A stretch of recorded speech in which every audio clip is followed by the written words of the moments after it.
Amen, amen, on se amen. confie dans l'éternel. Amen, amen. L'éternel est toujours là. Amen. On n'a pas besoin d'attendre la perfection, mais on doit juste savoir que Dieu il est toujours avec nous. Ça ne doit pas se passer comme on désire nous.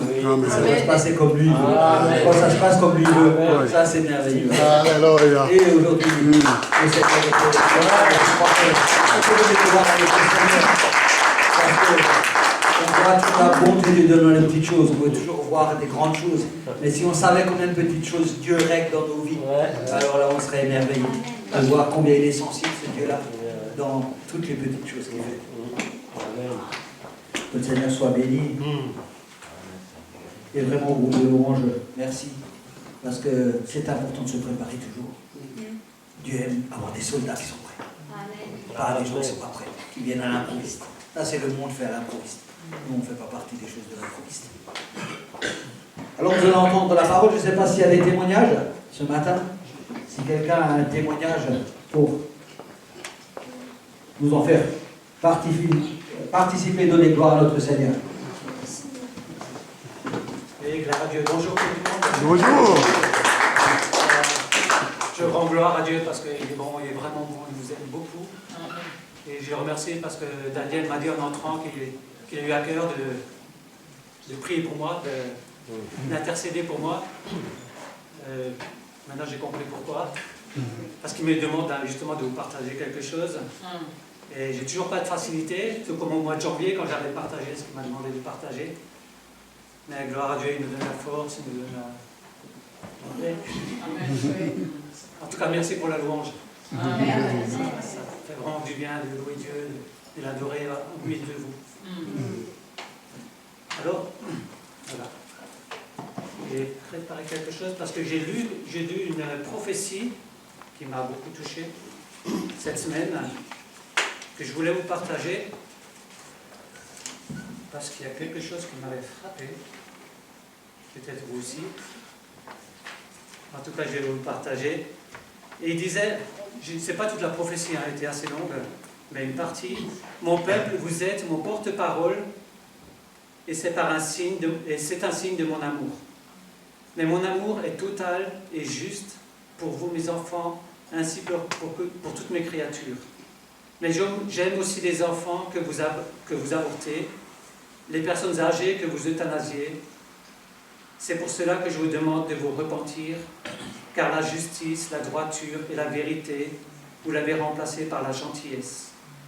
Ça a été la porte ouverte à l'acceptation du péché sous toutes ses formes. Et vos contemporains ont complètement perdu mes repères. Ils croient qu'en étant gentils, ils sont juste, droits et vrais. C'est pour cela qu'accepter l'homosexualité, le communisme, la tolérance est devenu le symbole de l'amour. Mes enfants, je suis un père aimant et je veux vous laisser, et je ne peux laisser la méchanceté continuer à grandir à ce point. Ma colère s'est enflammée contre ma création. C'est pourquoi j'épargnerai uniquement celui qui a le cœur pur et qui est dépendant de moi. Tout le reste tombera sous ma colère. Rien ne sera oublié, rien ne restera intact, car je suis l'Éternel, votre Dieu. Vos églises, vos dénominations ne seront pas un refuge. Tout sera anéanti, car je suis un Dieu jaloux. Ça, c'est quelque chose qui m'a vraiment choqué, quelque part, parce que je le sais déjà, mais quand Dieu dit que les dénominations ou nos églises ne sont pas un refuge. Jésus, c'est lui qui a tout accompli sur la croix, comme on vient de le dire, pour qu'il soit notre refuge, pour qu'on ait le salut au travers de lui. Et puis, je voulais vous partager aussi que 2-3 semaines après avoir partagé avec vous cette exhortation, j'étais là parmi vous dans la louange, et à un moment donné, j'étais à genoux en train d'adorer. Et pendant que j'adorais, je sentais une tristesse venir, et je sentais que ça venait de Dieu. Alors je ne l'ai pas bloqué, au contraire, je l'ai laissé faire. Et à un moment donné, c'était tellement fort qu'il y a des larmes qui sont tombées. j'ai pleuré de toutes mes larmes. Et ça pendant toute la louange et même pendant la Sainte Seine, une grande partie. Et je ne comprenais pas, mais je laissais faire. Et mes larmes coulaient. Et puis quand c'était fini, presque à la fin de la Sainte Seine, je ne comprenais pas, et puis je lui demandais qu'est-ce qui se passe. Et puis j'ai pas eu de réponse. Et 3 jours après, il m'a parlé, il m'a rappelé une prophétie qu'il m'avait donnée il y a quelques années. Il a dit, je vais me servir de toi pour que tu intercèdes pour les églises. Et tu intercéderas non pas avec des paroles, mais avec tes larmes. Et là, j'ai compris. Et 3 jours après, vers 3 heures du matin, il m'a réveillé et je sentais son cœur. Son cœur, je sentais sa colère, une colère terrible, comme on vient de lire. Et mélangé avec de la tristesse. C'était terrible. Et j'ai compris qu'on ne peut plus jouer avec Dieu. Il faut qu'on se mette en règle. Il faut qu'on obéisse à sa parole. Qu'on obéisse à l'évangile, tout ce qu'il nous dit. C'est tellement important de se mettre au diapason. Encore ce matin, il m'a parlé pendant la louange. Il disait, tu vois, Joseph, il s'est détourné de cette femme qui voulait coucher avec lui. Il a couru, quitte à faire de la prison, mais il s'est détourné du péché. C'est important qu'on soit sérieux. Qu'on se détourne de ces choses. Parce que Jésus l'a dit, le chemin il est étroit. Il y en a peu qui le trouvent. Peu. À un tel point que j'ai entendu une autre prophétie, il n'y a pas très longtemps, d'un prophète. Et Dieu lui parlait et dit, tu vois, si j'enlève l'église aujourd'hui, il n'y a même pas 2% des chrétiens qui seront enlevés. Même pas 2%. C'est-à-dire qu'aujourd'hui, il y a plus de 98% des chrétiens qui sont des vierges folles. Il est temps qu'on se remette en question. Il est temps qu'on obéisse. Qu'on lise les évangiles écrits, qu'on mette ça en pratique. Il faut être sérieux. Les temps sont courts. Amen. Les temps sont courts. Amen. C'est vrai que c'est un Dieu d'amour, comme on l'a chanté, c'est indéniable. Mais il y a sa justice. Il faut vraiment le chercher de tout notre cœur. Amen. Amen.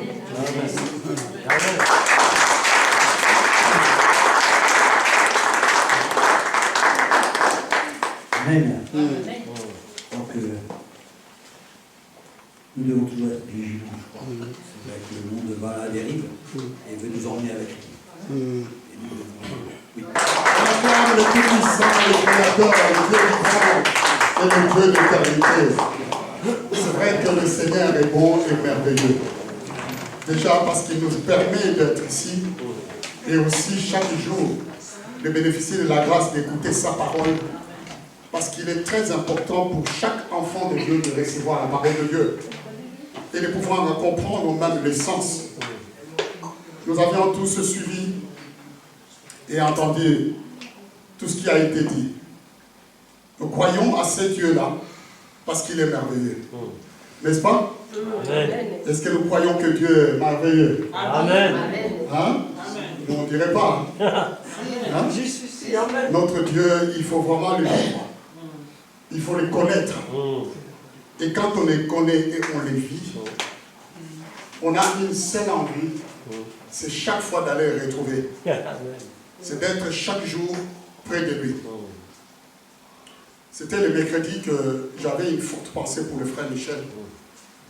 Des fois, quand le Seigneur me met une pensée pour une personne, je ne sais pas pourquoi, je me suis mis à penser à lui. Je me suis dit, si Dieu me met la pensée pour ce frère, peut-être qu'il a besoin d'une prière. Alors je priais pour lui. Je dis, là où il est, Seigneur, s'il est en train de vivre une épreuve, j'aimerais que tu puisses le fortifier. Et s'il a besoin de cette prière pour qu'il puisse avoir la force, j'aimerais que tu puisses lui en donner. Parce que ce n'est pas en vain que tu m'as donné cette pensée dans le cœur. et que je puisse vraiment avoir cette pensée pour le frère. Assez souvent, ça m'arrive comme ça. Et j'ai prié, ce matin, je lui ai dit, mais j'ai eu beaucoup de fortes pensées pour toi, et j'ai prié pour toi. Je ne sais pas ce que tu vivais, mais le Seigneur était avec toi. Parce que peu importe que ça soit bien ou que ce soit mauvais, mais Dieu est souvent celui qui nous accompagne dans ces choses-là. Et nous les connaissons bien pour en témoigner. Amen. Hein? Amen. Je vais commencer ma prédication en nous rappelant comment Dieu nous a aimés. Le pasteur vient de nous parler ici. Même l'exhortation que nous avons pu recevoir, ça émane même de l'amour de Dieu. Parce que Dieu aime beaucoup ses enfants. Et quand tu les aimes, il est capable et prêt à tout faire pour eux. Pour nous, quelles que soient les situations que nous traversons. Je voudrais vraiment que nous puissions réaliser l'amour de Dieu. Les comment de cet amour. Quand Dieu nous a aimés comme on nous a prêché. Il y a dimanche dernier, on nous a parlé dimanche d'après. On nous exhorte tous les jours. Si vous n'aviez pas l'amour pour le Seigneur, vous ne serez pas là ce matin. Alléluia. Amen. Mais c'est cet amour qui nous pousse, qui nous oriente et qui nous dirige. Amen. Je disais au pasteur, parce que le mardi, on n'avait pas culte, j'étais malade toute la nuit. Parce qu'on n'a pas culte, parce que je ne suis pas venu à l'église.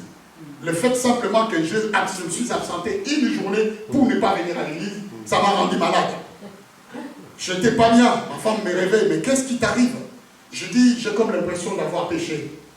J'étais culpabilisé, alors que les raisons étaient justifiées. Mais je me suis dit qu'aucune raison qui dépend de nous ne peut remplacer les raisons de Dieu. Alléluia. Amen. Aucune raison qui dépend de nous ne peut prendre la place de Dieu. Et même si nous subissons des épreuves, ou même s'il y a des raisons qui nous poussent à s'absenter, mais ça ne dépasse pas la raison du Seigneur. Parce que Dieu aime nous avoir avec lui. Dieu aime que nous puissions. Je priais pour que nous puissions atteindre cet état d'esprit, cette dimension de l'amour, cette dimension de l'œuvre, de pouvoir aimer l'œuvre plus que soi-même, de pouvoir dire que tout dépend de Dieu et que je vais vivre et je fais pour lui. Et tant que tu n'as pas fait la volonté du Père, et même si c'est justifié, tu te sens mal. J'aimerais vraiment que nous puissions atteindre ce niveau. Et je crois que c'est tellement merveilleux parce que quand on a l'œuvre collée dans la peau, on ne peut que glorifier le Seigneur. J'aimerais savoir qu'est-ce que Dieu n'a pas fait pour nous. Qu'est-ce que Dieu n'a pas pu faire pour nous? Ça, c'est la chose que j'aimerais savoir. Qu'est-ce que Dieu n'a pas pu faire pour nous? Il a tout fait pour nous. Quand nous réalisons ce que Dieu a fait, nous devions être les premiers à comprendre le livre de Psaume chapitre 91, versets 1 à 14. Vous savez, quand on a compris l'amour de Dieu, quand on a compris ce que Dieu a fait pour nous, le cœur de la personne qui a compris l'amour et ce que Dieu a accompli va commencer à battre à 100 en l'air à tout moment. Rien que pour le Seigneur seul.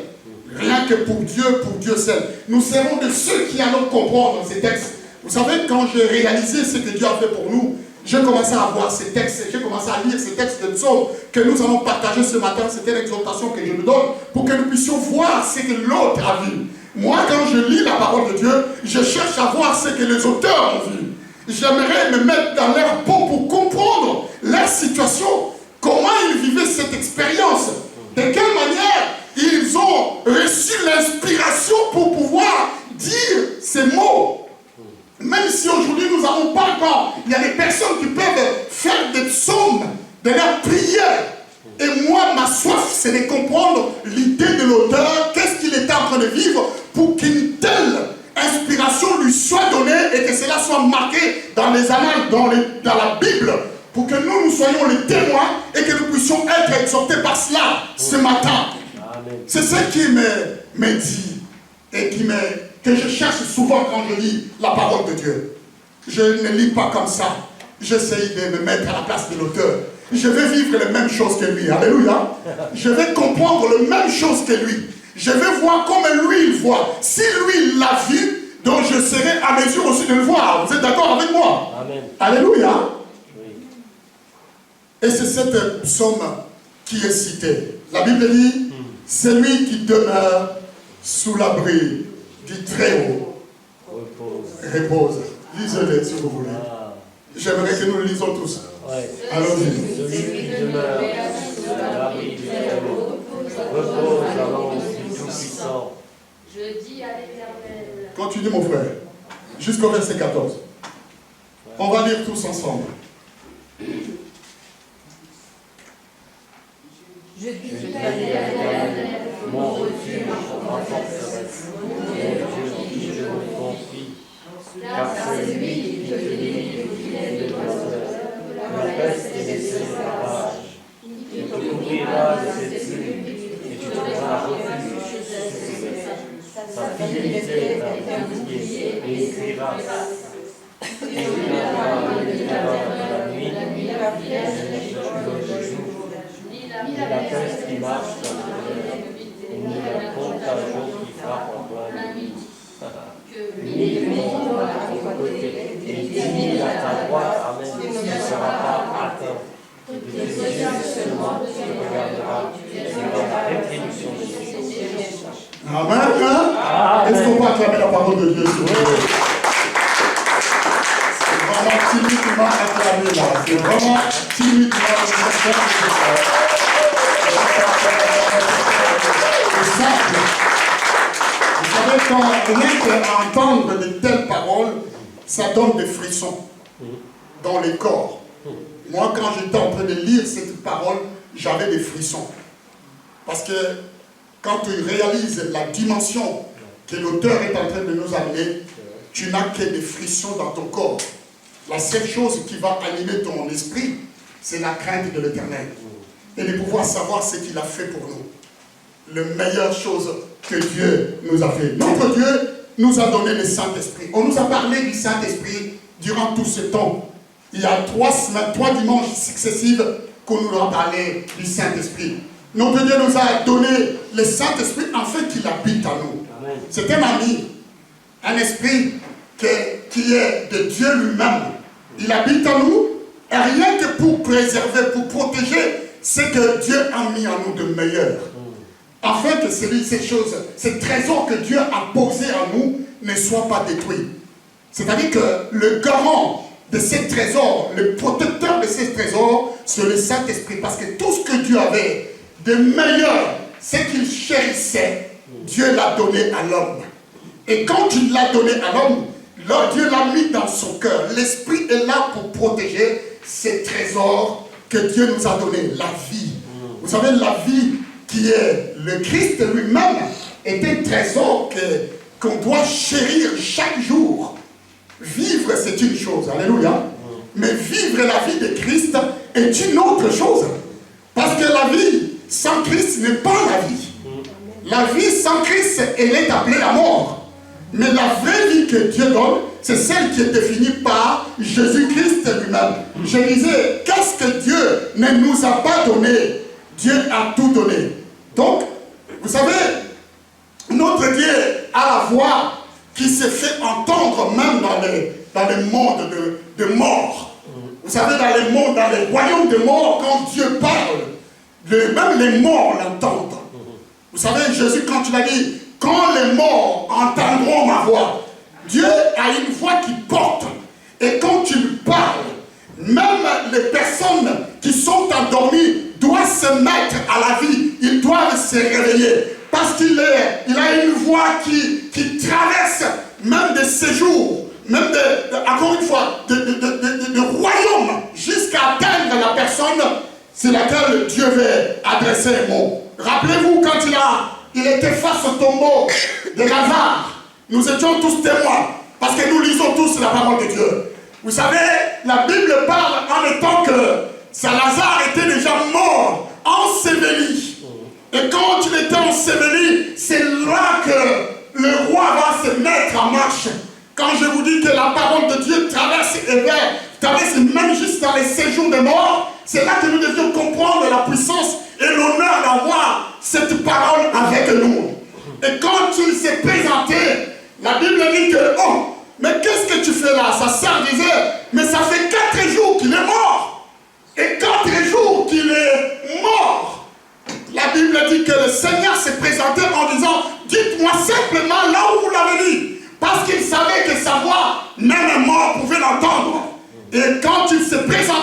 ce tombeau, la Bible dit il dit une chose. Notre Dieu, je vais vous dire, il est celui qui dit. Alléluia. Amen. Il est celui qui parle et qui sait parler. Amen. Sa voix peut traverser des continents. Sa voix est un trésor qui peut aller même réveiller les morts. Il est celui qui fait naître la vie là où la mort a été prophétisée. Nous devions continuer à avoir confiance à ce Dieu-là. Il est celui qui ne peut pas priver la vie à quelqu'un qui a besoin de la vie. C'est cette raison qui nous pousse à venir, bien-aimés. C'est cette raison, je ne parle pas encore de la pensée de l'auteur, c'est cette raison qui nous pousse.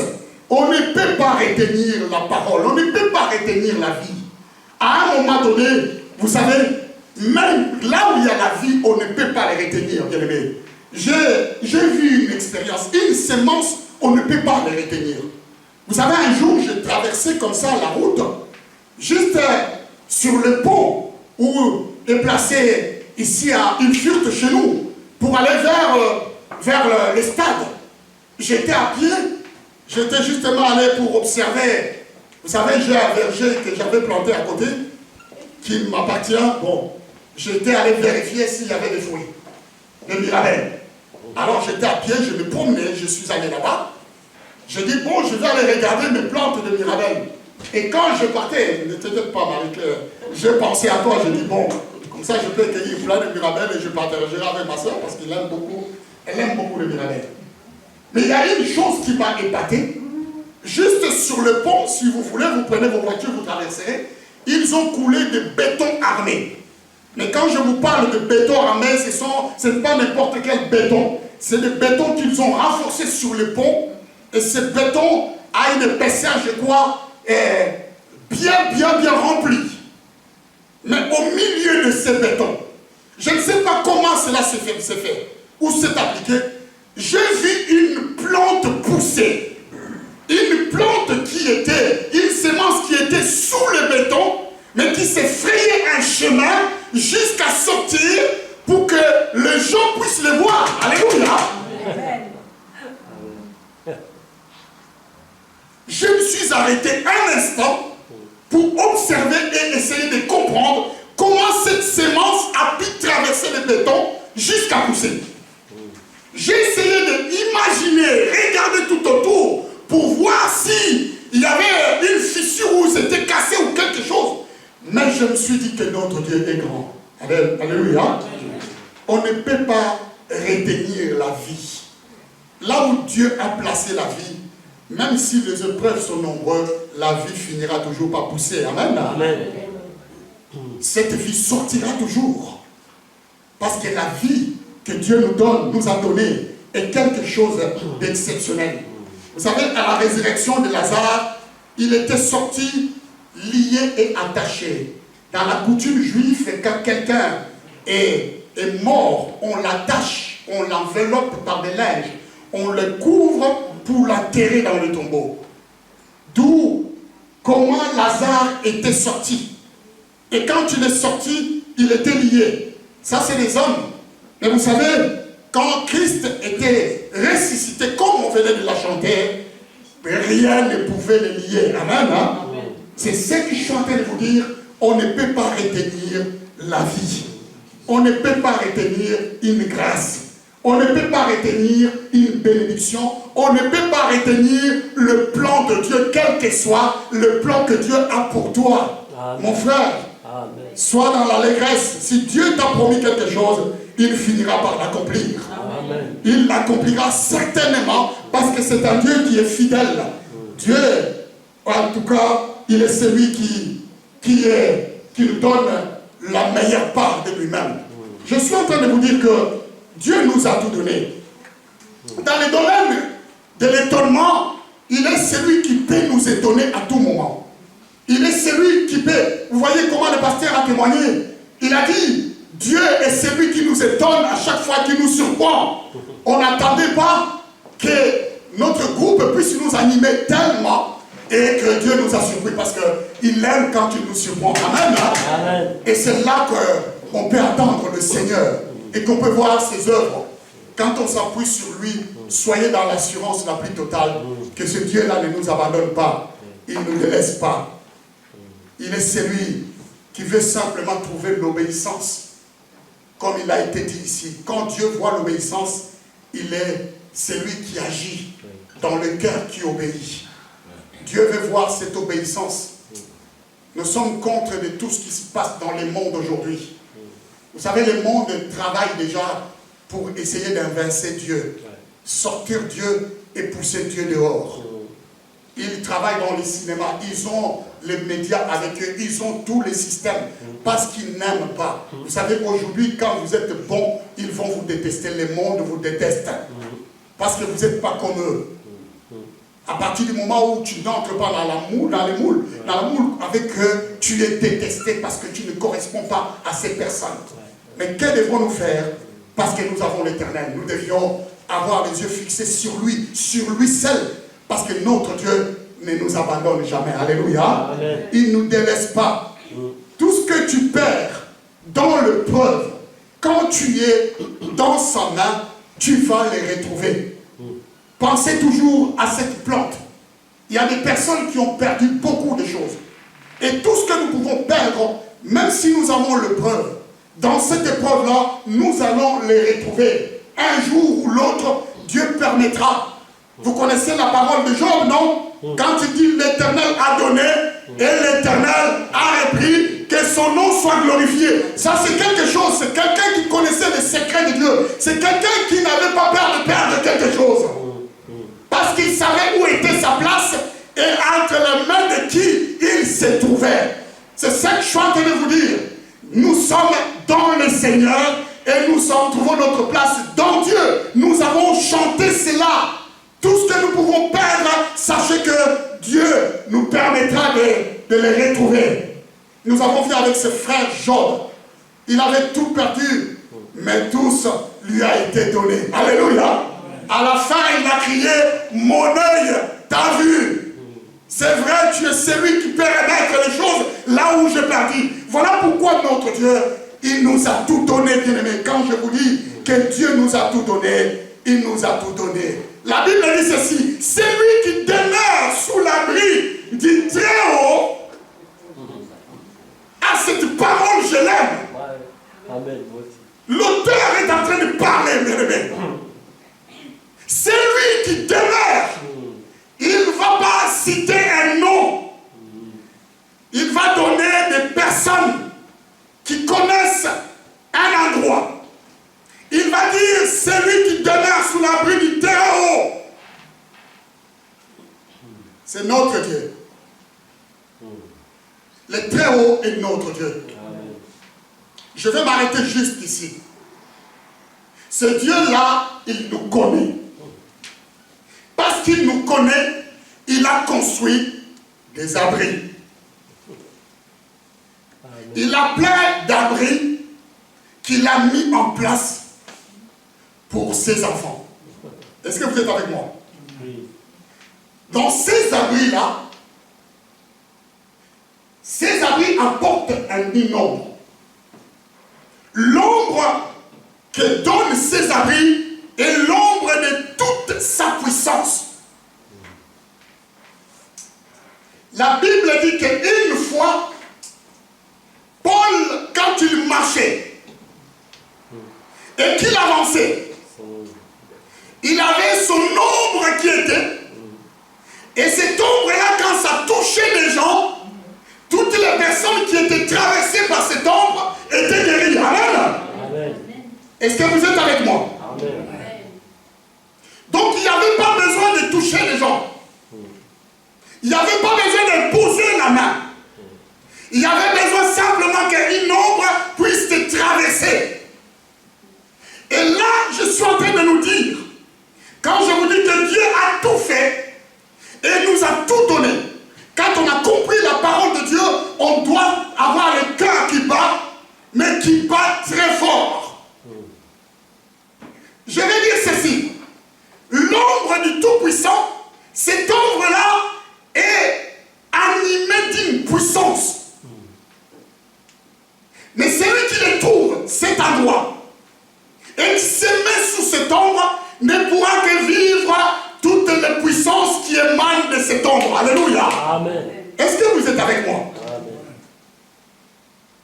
Tous les ombres et abris ne protègent pas.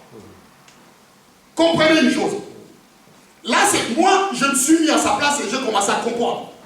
Et j'aimerais que nous comprenions tous ensemble. Tous les ombres et abris ne protègent pas. Tous les ombres et abris n'apportent pas les secours.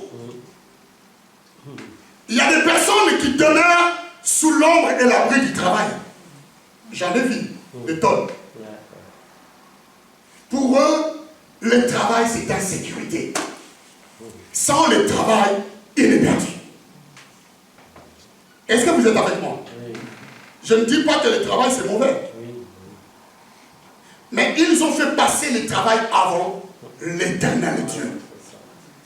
C'est l'ombre, c'est leur ombre. Je parlais encore avec un responsable. Il est le responsable de chef de caisse. Qui me dit, Daniel, mais pourquoi on a comme l'impression quand tu viens travailler,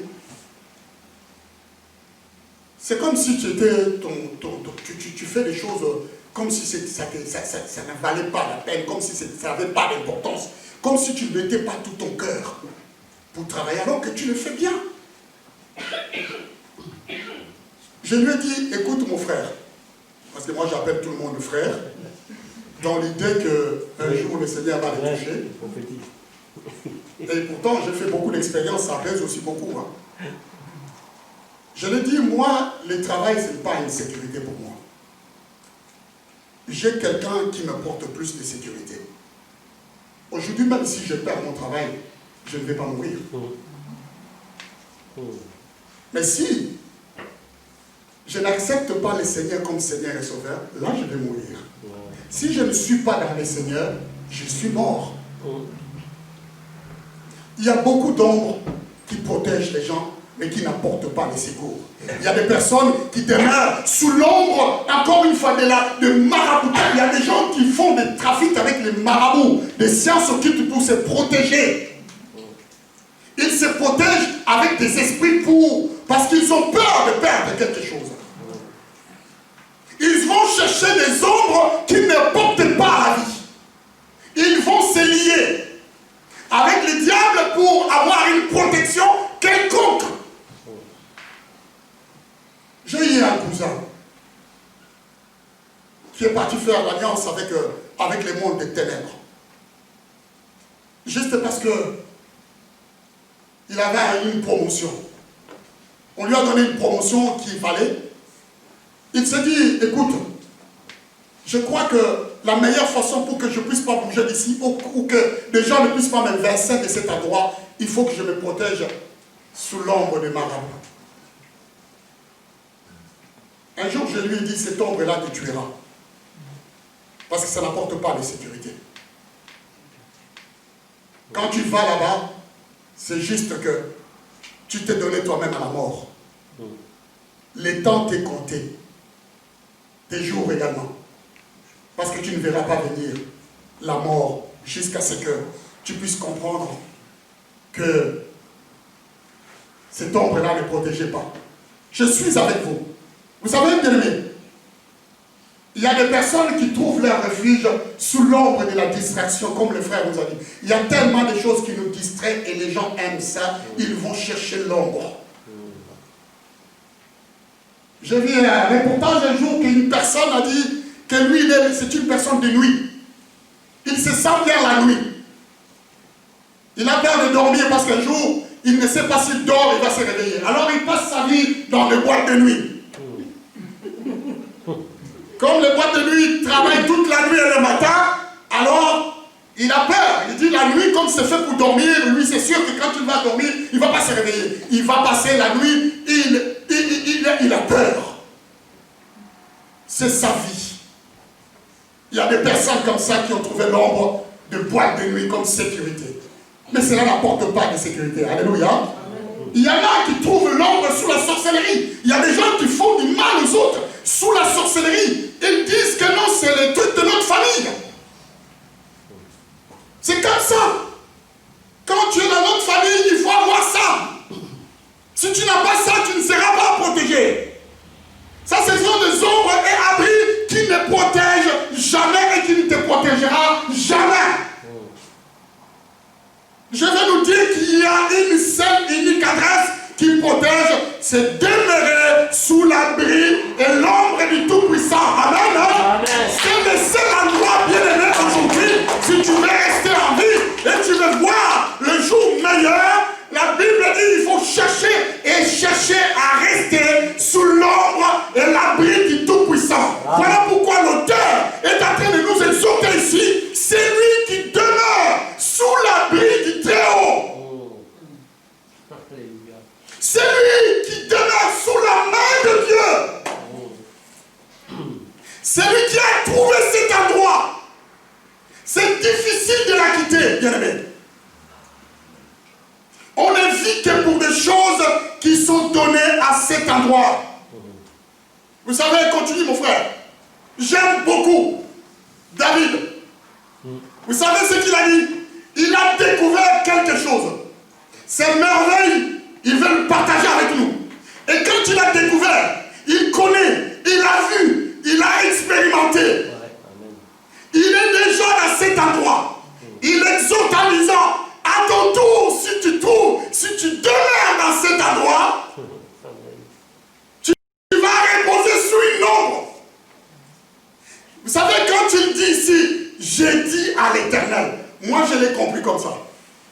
C'est merveilleux. Vous savez, quand vous êtes en confiance quelque part, quand vous vous mettez en confiance, moi je le vois souvent avec ma femme. Si elle me prépare de la nourriture vraiment que j'aime beaucoup, qui me fait chanter des louanges dans la bouche, j'ai une autre manière d'entamer les conversations sur la table. J'ai comme l'impression de devenir aristocrate. Je lui sors des mots qu'il n'a jamais entendus, mais ça c'est parce que je vis la nourriture. Amen. Ça c'est ce que j'aime. À cet endroit-là, je peux vous dire une chose, même si vous appelez les pasteurs, je ne vous réponds pas. Je vous mets sur répondeur direct. Comprenez cela. C'est ce que David est en train de voir là. Amen. Est-ce que vous êtes avec moi? Amen. Je vous dis que quand vous lisez, mettez-vous à la place d'auteur, vous comprendrez des sensations. Moi, je lui parle et je lui dis des choses. Ma femme me dit, écoute, demain je vais préparer les pâtes, on verra si tu vas sortir les mêmes mots. Et ça ne loupe jamais, quand il fait des pâtes, ce n'est pas des mots comme celle qui est citée ici. Ici, David a trouvé le demeure du Très-Haut. Il est en train de regarder. Maintenant, vous savez quoi? Il parle comme une personne qui est rassurée de cet homme. J'ai dit à l'Éternel. Donc il parle avec assurance. J'ai dit à l'Éternel. J'ai dit à l'Éternel, mon refuge, ma forteresse. C'est une personne qui est assise dans cet endroit et il a une conversation avec la personne même qui le protège. J'ai dit à l'Éternel. Cet Éternel qu'il est en train de parler, il dit, toi tu es mon refuge et ma forteresse, mon Dieu en qui je me confie. C'est une personne qui a expérimenté. Bien aimé, il dit, je dis à l'Éternel, voici la réponse de quelqu'un qui avait compris le secret de l'endroit où sa vie était placée. Quand on a compris le secret où ta vie est placée, on parle à l'Éternel comme si on parlait à un ami. Alléluia. Amen. On dit à Dieu des choses qu'on ne lui a jamais dit. J'ai dit à l'Éternel. Comprenez comme moi je dis à ma femme, attends vraiment, tu sais bien préparer. Hein?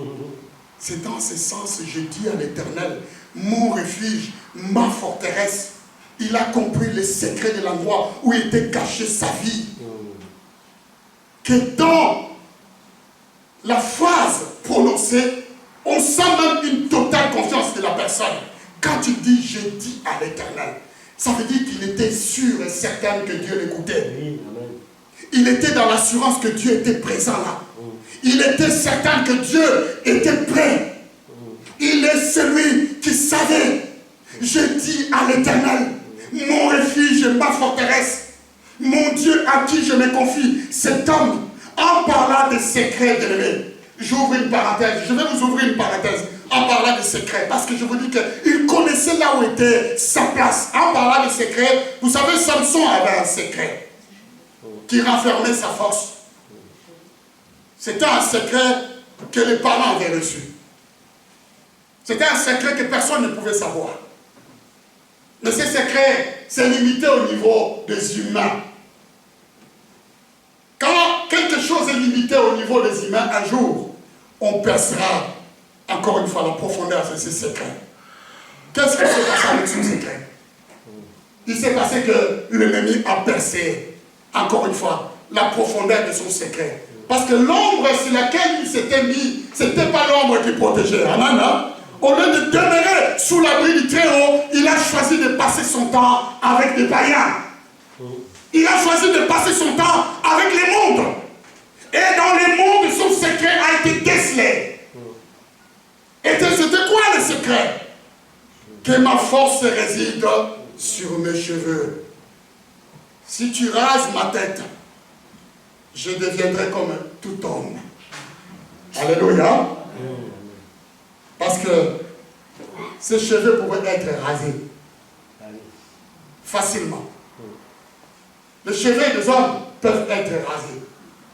Et tu perds tout ce que tu as. Ça, c'était le secret. Parce que ni ne pouvait, encore une fois. Mais je lui dis une chose. Avec Samson, on pouvait lui raser la tête et lui couper même les cheveux.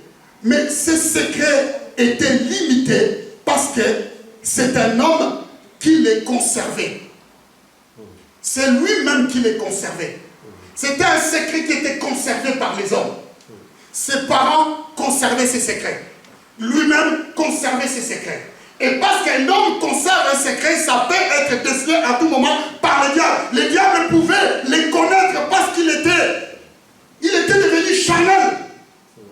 Mais la Bible dit ceci, que tout ce qui est de chair est chair. Tout ce qui est d'esprit est esprit. C'est ce qu'on nous a enseigné. Si ton secret se limite dans les choses du monde, c'est charnel. Alléluia. Si ton abri se limite dans des choses que nous voyons, c'est charnel. C'est un secret qui sera décelé et ça sera détruit. Et ça, je vous dis. Parce que tout ce qui est chair est chair. Mais David, lui, avait la certitude et l'assurance que l'abri et l'ombre qui les gardait étaient inviolables. Voilà pourquoi il a dit, celui qui demeure sous l'abri du Très-Haut repose à l'ombre du Tout-Puissant. Quand tu es sous la main de Dieu, rien ne peut venir te chercher entre la main de Dieu. Le patron nous a dit un jour que personne ne peut chercher ce que Dieu se trouve entre les mains de Dieu. Et si ton secret se trouve dans le Seigneur et que tu te trouves sous la main de Dieu, qui viendra le chercher? Qui peut te faire tomber? Alléluia. Personne ne peut venir t'atteindre. C'est ce qu'il est en train de nous dire. Celui qui demeure sous l'abri du Très-Haut. Personne ne viendra te chercher. Qui peut ravir ce qui se trouve entre mes mains? Qui est celui qui a la folie de venir chercher ce que Dieu retient? Qui est celui qui peut venir déstabiliser la vie de quelqu'un qui a les deux pieds, la tête et tout le corps en Jésus-Christ? Qui est celui qui peut le faire? Je ne l'ai jamais trouvé sur cette terre. Et il ne sera jamais là. Voilà pourquoi Jésus a dit, mes brebis entendent ma voix, je les connais. Alléluia. Et elles me suivent. Dans le livre de Jean chapitre 10, pasteur, verset 27 à 29, il dit, mes brebis entendent ma voix et je les connais. Et elles me suivent. Je leur donne la vie éternelle. Et elles ne périront jamais. Et personne ne les ravirera de ma main. Mon Père qui me les a donnés est le plus grand que de tous. Et personne ne peut les ravir de la main de mon Père. Moi et le Père, nous sommes un. Quand vous recevez de telles paroles, vous allez commencer à marcher la tête haute sur cette vie. Vous serez fiers. Parce que non simplement la main de Jésus-Christ nous protège, mais il y a aussi la main du Père qui nous protège. Alléluia. Nous avons une double portion de protection. protection. Amen. Est-ce que vous réalisez cela, bien-aimés? Amen. Vous lisez la parole avec moi, n'est-ce pas? Oui. Non simplement la main de Dieu nous protège, mais la main du Seigneur est sur nous. Si le diable était ravi dans la main du Seigneur, mais il n'arrivera pas de le ravir entre les mains du Tout-Puissant. Mais je peux vous dire ceci, entre la main du Seigneur et la main de Dieu, personne ne peut nous ravir. Amen. C'est ce que l'auteur a dit, c'est lui qui demeure sous l'abri du Dieu. Amen. Là où est notre place? Voilà pourquoi David s'exclame avec assurance et paix en disant, tu es mon refuge et ma forteresse, mon Dieu en qui je me confie. Parce qu'il a compris là où était sa vie. Quand les enfants de Dieu comprennent ce qu'ils sont en Jésus-Christ et la place que Dieu leur a mis, on marchera dans la route, on va commencer à rigoler. À rigoler, pas parce qu'on se moque des autres. Oui. Mais on va rigoler de l'ennemi. Alléluia. Amen. Amen. Amen. Ils vont former leur complot, mais ça ne fera rien. Alléluia. Je vais faire une parenthèse. Je ne vais pas même aller jusqu'au bout. J'ai vécu une expérience difficile pendant ce temps de confinement. Au niveau de mon travail, il y a eu des personnes qui s'étaient levées. Parce que, vu qu'aujourd'hui la France nous a collé l'étiquette que nous, le Covid est venu, c'est les évangélistes, et que c'est nous qui avons des laboratoires qui fabriquons ce virus. Partout où il y a un pasteur ou un évangéliste ou quelqu'un, il est mal vu. Alors il y a eu des personnes qui se sont infiltrées, sachant que j'étais pasteur, pour essayer de nuire à ma réputation et aussi chercher à me faire virer du travail. Ils sont allés chercher la prédication sur les sites de l'église qu'ils ont répandu chez tout le monde. Soi-disant, cet homme que vous voyez au travail là, il est la source même de nos malheurs en France.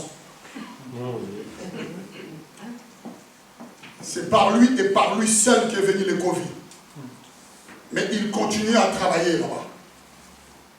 Ils ont envoyé ces vidéos au PDG pour qu'il me vire.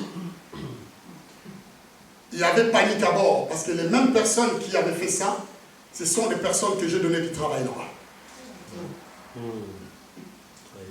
Qui étaient au chômage, même à RSA. Les derniers jours où qui devaient toucher le RSA, ils sont venus dire, est-ce que Daniel, tu peux me trouver du travail? J'ai donné du travail. Pour vous dire que l'ennemi, ce n'est pas celui que vous croyez qu'être. C'est la personne qui vous connaît le mieux. Est-ce que vous êtes avec moi? Oui, bien sûr. Ils ont comploté pour que je me fasse virer. Alors mon patron m'a appelé, il m'a dit, Daniel, qu'est-ce qui se passe? Parce que tout le monde est contre toi. Je lui ai dit, c'est pas grave, j'aime. Parce que moi, j'ai la majorité. Tout le monde n'est pas la majorité. Alléluia. Laisse-le parler. J'ai appelé ses frères, je l'ai exhorté.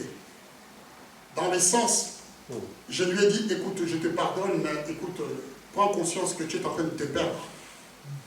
Tu es en train d'amener beaucoup de gens dedans.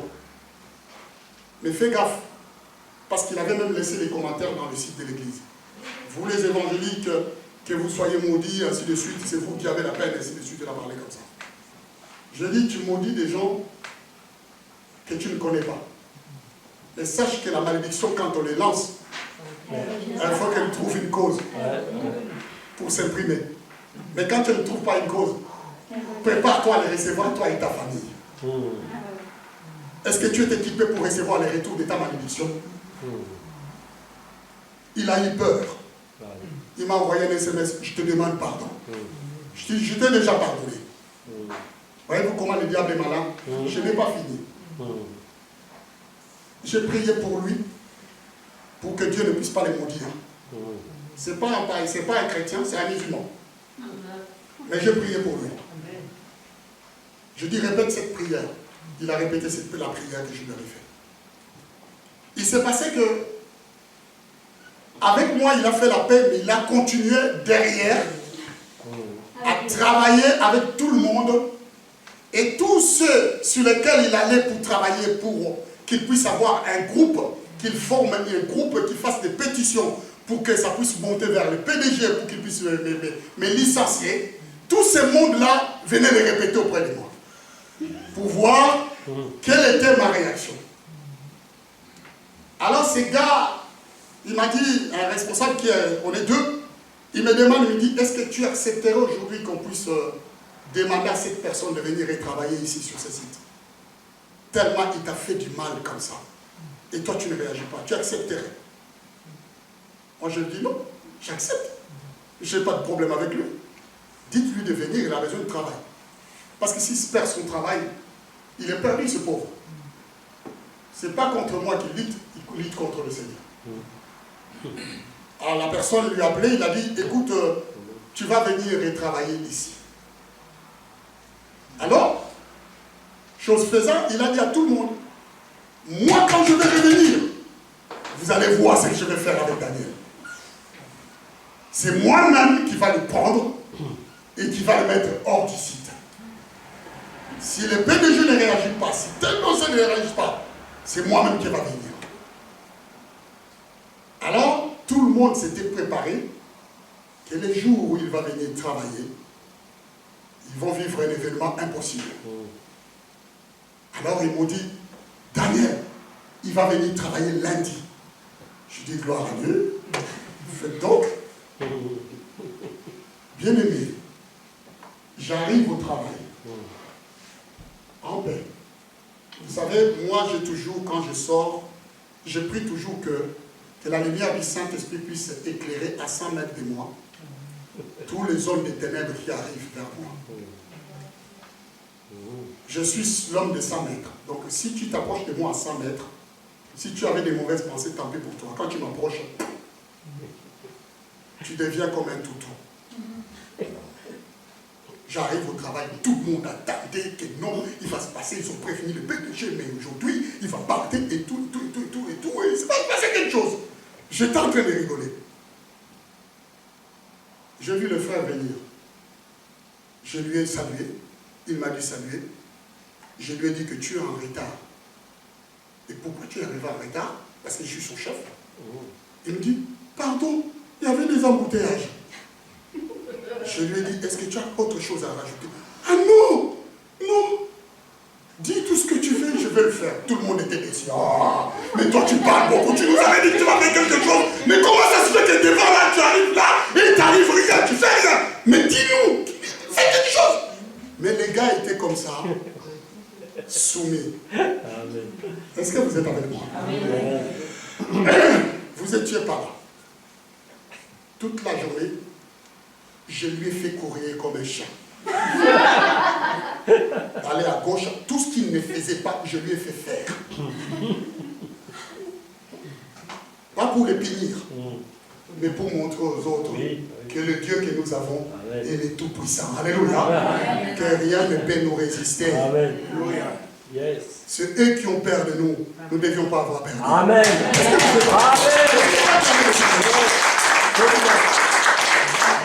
Ces jours-là, là-bas au Leclerc, ils ont compris que j'étais vraiment un serviteur de Dieu. Parce que tout ce qui s'est passé, tout ce qu'ils ont vu, ils ont dit cet homme-là, on ne peut plus jouer avec lui. Ils ont capturé, ils ont dit, toi, c'est pas la peine, on ne peut plus jouer avec toi. Tu es au-dessus de nous. Je ne suis pas au-dessus d'eux. Mais moi, j'ai compris où était ma place. C'est ce que je suis en train de vous dire. C'est lui qui demeure sous l'abri du Très-Haut, repose à l'ombre du Tout-Puissant. Ça veut dire que cet endroit t'apporte toute la puissance dont tu as besoin pour confronter toutes les personnes qui se lèvent contre Dieu ou contre la volonté. Alléluia. Amen. Pour soumettre toute personne à ce qu'il soit sous tes pieds. Il faut réaliser simplement de quel endroit, quelle est l'ombre qui te couvre. Est-ce que c'est l'ombre du travail? Est-ce que l'ombre de pression? Quelle est l'ombre qui t'apporte cet abri? Quel est l'abri qui est sous quel abri que tu es? Et quand tu sais que tu es sous l'abri du Très-Haut, reste tranquille. Voilà pourquoi tu peux répondre comme David. Tu es mon refuge, ma forteresse, mon Dieu, fils. La messe est dite. Tu es tranquille. Quand on a compris l'âme, c'est alors qu'étant assis, on commence à comprendre et délecter de tous les bienfaits de ce Dieu. Alléluia. C'est là, après avoir compris, et il a dit, pasteur, continue. Et nous allons lire, après je finis. C'est là que tu comprends tout le bienfait de cet endroit que Dieu nous place, là où Dieu nous a placés. C'est là qu'il a commencé à citer tout le bienfait de ce Dieu. Et nous lisons, car c'est lui qui te délivre du filet de l'oiseleur. Ça veut dire que quand les gens vont faire des complots contre toi pour t'attraper, le filet c'est pour attraper. Quand des personnes se mettront plusieurs pour te faire du mal, il y a une personne qui viendra te délivrer et il s'appelle l'Éternel. Cet abri-là t'apporte une sécurité pour te délivrer contre tous les complotistes. C'est là les choses qui sont bonnes. Et tu es assis, tu es en train de déguster. C'est lui qui te délivre du filet de l'oiseleur, de la peste et de ses ravages. La peste, c'est un accord épidémique qui a fait plus de morts. Le corona à côté de la peste, c'est rien. Alléluia. Amen, oui. Amen. Ça n'a même pas tué 4% des Français. 30 000. Et vous savez, la peste, combien elle a fait? Oh là, On nous fait peur avec les corona alors que la peste a fait des ravages. Vous imaginez, Dieu est en train de nous dire, il y a des épidémies qui ne peuvent rien faire. Il viendra te délivrer de ces épidémies-là. C'est cela. Il te délivre de la peste et de ses ravages. Quels que soient les ravages qui viendront, l'ennemi qui va se lever comme un tout, l'Éternel est là pour te délivrer. Tu es sous un abri. Alléluia. Amen. Tu es sous un ombre. Tu es sous la main de Dieu. Tu as la grâce éternelle. Tu ne bouges pas, tu ne trembles pas. Tu regardes. Amen, amen, amen. Comprenez ce que Dieu nous a donné. Il dit ceci, pasteur, continue. Il te couvrira de ses plumes.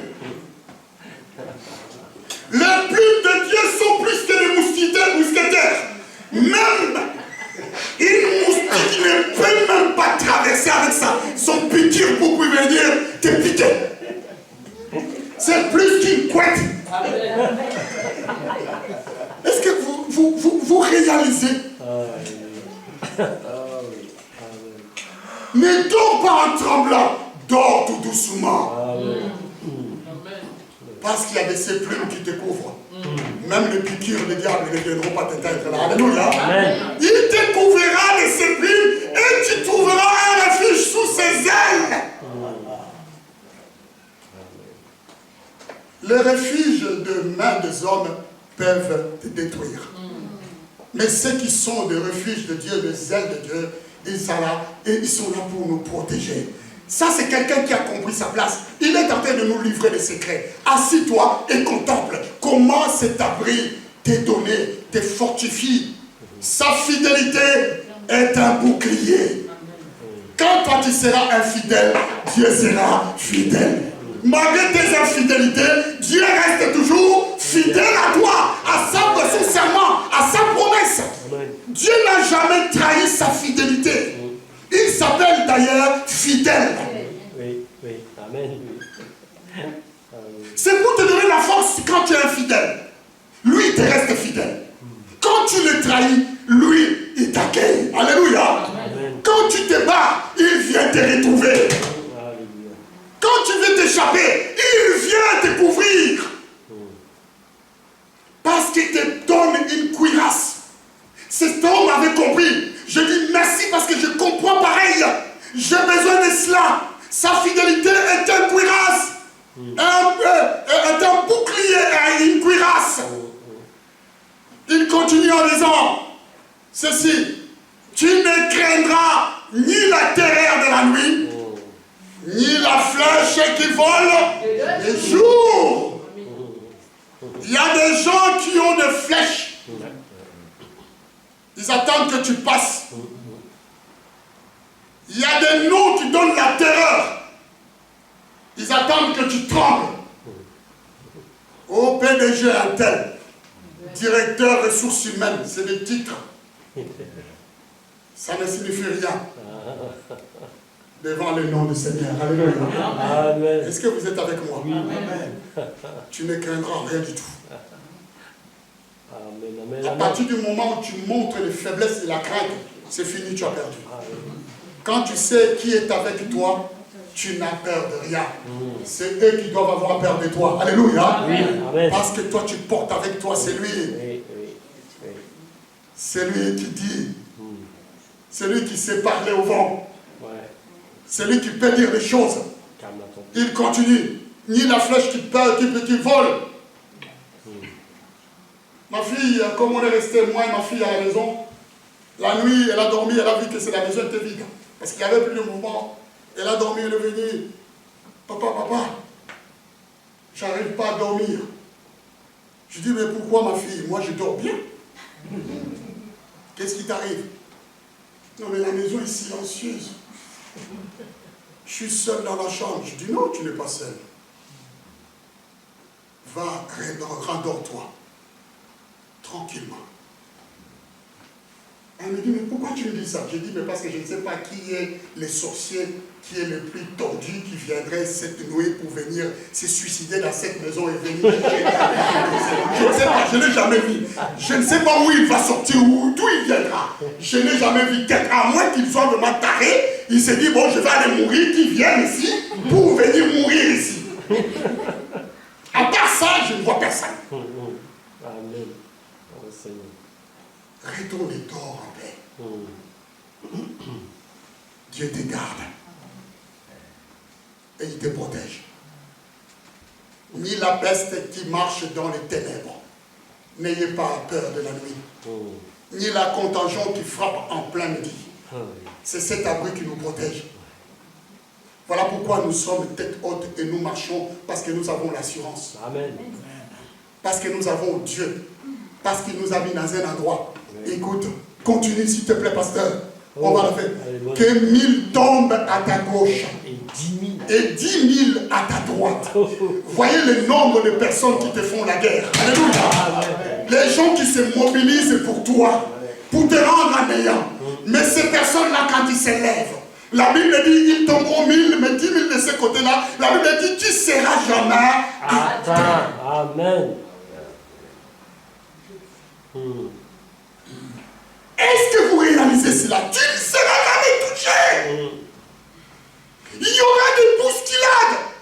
Ça va bourdonner partout autour de toi. Les gens vont tomber. Mais toi, tu resteras debout. Parce que tu es sous un ombre qui a la puissance. Oui. Dieu te regarde. Voilà pourquoi David a dit, tu es l'Éternel, mon Dieu, mon refuge. Il l'a compris. C'est là que Dieu nous a mis. Tu ne seras jamais atteint. Amen. Quand vous lisez ce chapitre, c'est pour ça que je vous ai dit, est-ce que vous comprenez les contenus? On finit? Pasteur? Ah, c'est là que j'aime. Ah, oui. Ça, c'est merveilleux. Amen. La Bible dit de tes yeux. Et là-bas, il dit de ses yeux. Parce qu'il veut que tu sois témoin. Amen. Que Dieu est avec toi. Oui. Quand tes adversaires te font du mal, il faut que tes yeux voient comment Dieu t'a défendu. Voilà pourquoi je vous dis toujours, Dieu remporte des victoires que nos yeux ne peuvent pas comprendre. Qu'il est le meilleur défenseur que nous ayons. Absolument. Amen. Et parce que pourquoi? Quand il le fait, il permet que tes yeux puissent voir qu'il a agi pour toi. Alléluia. Amen. Qu'il l'a fait pour toi, Mario. Qu'il l'a fait pour toi, Jean-Yves. Qu'il l'a fait pour chacun de nous. Que Dieu l'a fait. Et moi, j'aime pour que tu le témoignes. Comment veux-tu témoigner quand tu ne vois pas la main de Dieu? Comment veux-tu témoigner si tu ne vois pas que Dieu t'a délivré? Comment veux-tu témoigner si tu ne vois pas que la grâce de Dieu est avec toi? Comment veux-tu témoigner si Dieu ne te défend pas là où tu ne sais pas te défendre?